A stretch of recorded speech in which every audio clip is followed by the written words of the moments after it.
আসসালামু আলাইকুম দর্শকবৃন্দ। ভারত একদিকে, পাকিস্তান একদিকে, এর মাঝখানে কাশ্মীর। কাশ্মীরে দুটা ভাগে বিভক্ত আছে বর্তমানে।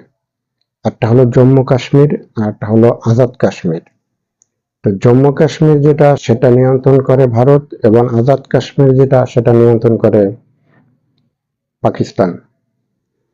এখন এই যে জম্মু কাশ্মীর এবং আজাদ কাশ্মীর নিয়ে দ্বন্দ্ব, এটা ভারত পাকিস্তান যখন স্বাধীন হয় 1947 সালে, তার আগের থেকেই এই কাশ্মীরে একটা ঝামেলা পাকাই থুয়ে গেছে। যারা ভারত একসময় শাসন করত ব্রিটিশরা, সেই ব্রিটিশদের সময়ই এই ঝামেলাটা তারা পাকাই থুয়ে গেছে। এমনভাবে ঝামেলাটা পাকানো হয়েছে যে এই ঝামেলাটা যাতে সারা জীবন চলে, সারা জীবন যাতে এই ঝামেলাটা, কাশ্মীর নিয়ে এই ঝামেলাটা, টানাপোড়েন, মানে যুদ্ধ দাঙ্গা হাঙ্গামা যাতে বেজেই থাকে, সবসময় যাতে এই এলাকাটা নিয়ে দুটো দেশের ভিতরে একটা মানে টানা হেঁচড়া যাতে লেগেই থাকে, এই ঝামেলাটা সেই অনেক আগের থেকে, সেই ভারত এবং পাকিস্তান যখন ব্রিটিশের কাছের থেকে আলাদা হয়ে যখন ভাগাভাগি হয়ে যায়, সে তখন থেকেই। এবং এই ঝামেলাটা মানে এমন ভাবে পাকানো হয়েছে যে এটা খুব মানে বুদ্ধিমত্তার সাথে এই কাজটা করা হয়েছে। এখন এই কাশ্মীরে একজন নেতা, তিনি চান যে বড় ধরনের একটা ঝামেলা এখানে করার জন্য। সে নেতার নামটা আমি আপনাদেরকে, পাকিস্তানের কুখ্যাত নেতা, তার নাম হলো জঙ্গলি নেতা মাসুদ আজাহার।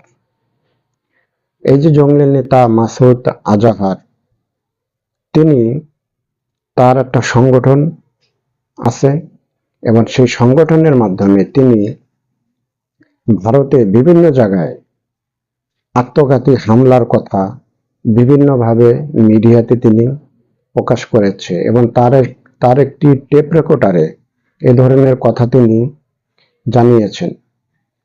এবং এই যে আত্মঘাতী হামলা, এই আত্মঘাতী হামলাটা হলে তো আসলে সরকারের তেমন কোনো ক্ষতি হয় না, এখানে ক্ষতিটা হয় কার?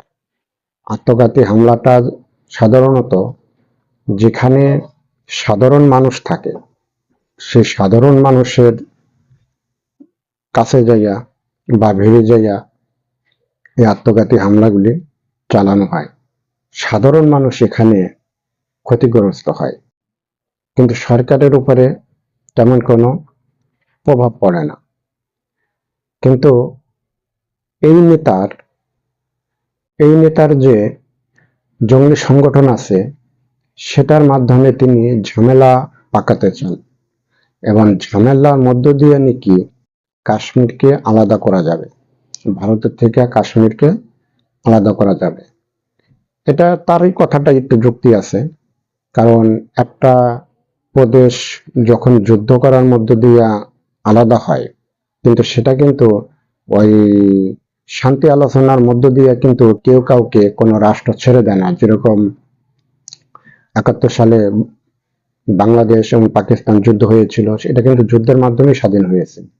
প্রত্যেকটা দেশের কাছের থেকে যখন আলাদা হয়, তখন সেটা যুদ্ধের মাধ্যমে, ঝামেলার মাধ্যমেই সেই দেশগুলি স্বাধীন হয় বা আলাদা হয়। তা জঙ্গি সংগঠনের নেতা মাসুদের এই কথায় একটু যুক্তি আছে। তবে জঙ্গি সংগঠনগুলি যখন হামলা চালায় ভারতের ভিতরে বা আশেপাশে, তখন কাশ্মীর, পাকিস্তান, ভারত, এই ইস্যুগুলি তখন আবার সামনে চলে আসে। এই ইস্যুগুলো যখন আবার সামনে চলে আসে, তখন ভারত সরকার পাকিস্তান সরকারের উপরে চাপ সৃষ্টি করে। ভারত সরকারের বিভিন্ন সময় বিভিন্ন দাবি থাকে যে পাকিস্তান সরকার এইসব জঙ্গি গোষ্ঠীগুলোকে উস্কানি দিচ্ছে বা তাদেরকে সহযোগিতা করতেছে, এই ধরনের বক্তব্য ভারত অনেক সময় দিয়ে থাকে। তবে এই ধরনের সন্ত্রাসী গোষ্ঠীগুলোকে সবসময় ভারতের সেনাবাহিনী তারা কাশ্মীরে, জম্মু কাশ্মীর এলাকায় তারা খুঁজতে থাকে, অভিযান চালাই থাকে, এবং এইসব জঙ্গলি গোষ্ঠীগুলোরে খোঁজার জন্য ভারত মাঝে মধ্যে বড় ধরনের অভিযানও চালায়।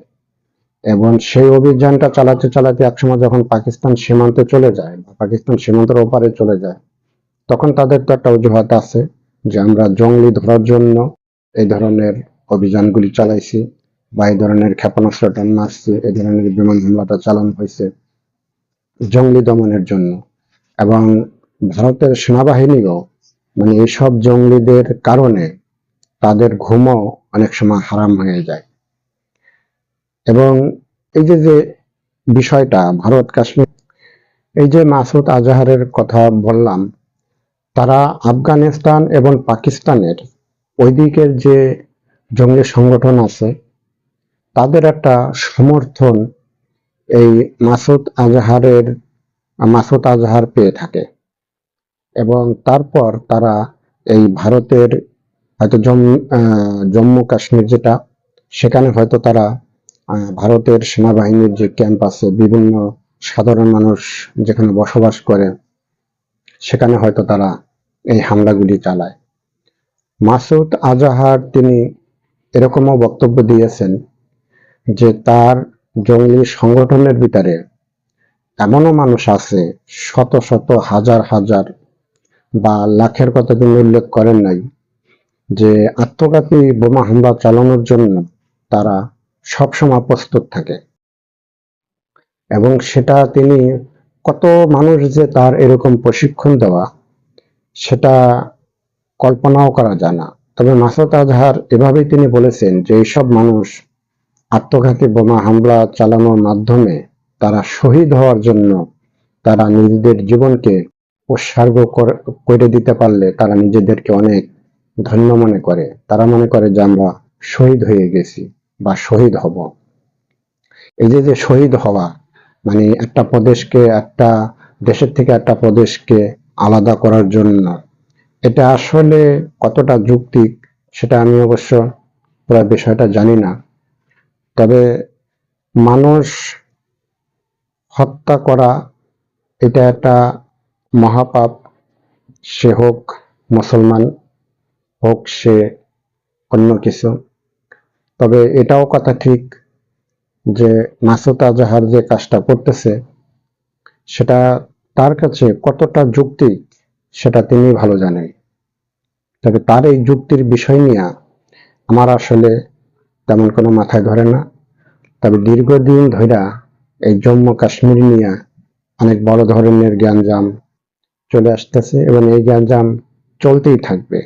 এবং এই গ্যাঞ্জাম আদৌ বন্ধ হবে কিনা সেটা অবশ্য আমি বলতে পারতেছি না। তবে মাঝে মধ্যেই এই জম্মু কাশ্মীর নিয়ে, আজাদ কাশ্মীর নিয়ে গ্যাঞ্জাম হয় না, জম্মু কাশ্মীর নিয়ে এই গ্যাঞ্জামটা হয়ে থাকে। তবে ব্রিটিশদের উচিত ছিল 47 সালে যখন দেশ ভাগাভাগি হয়ে যায়, ভারত পাকিস্তান যখন ভাগাভাগি হয়ে যায়, ব্রিটিশরা যখন চলে যায়, তখনই তাদের উচিত ছিল, ব্রিটিশরা যখন চলে যায় তখনই তাদের উচিত ছিল এই কাশ্মীরটাকে একটা সমাধান দেওয়া। কারণ কাশ্মীর বিষয়টাকে সমাধান না দেওয়ার কারণে এটা নিয়ে ঝামেলা তো আসলে ব্রিটিশদের সময় পাকাইতে হয়ে গেছে। আমি তো এই ভিডিওর শুরুতে বলেছি যে এটা নিয়ে এই ঝামেলাটা সে ব্রিটিশদের সময় থেকেই। তো দর্শকবৃন্দ, ভিডিওটা অনেক লং হয়ে যাচ্ছে। যদি ভালো লাগে লাইক এবং সাবস্ক্রাইব দিয়ে সাথে থাকবেন।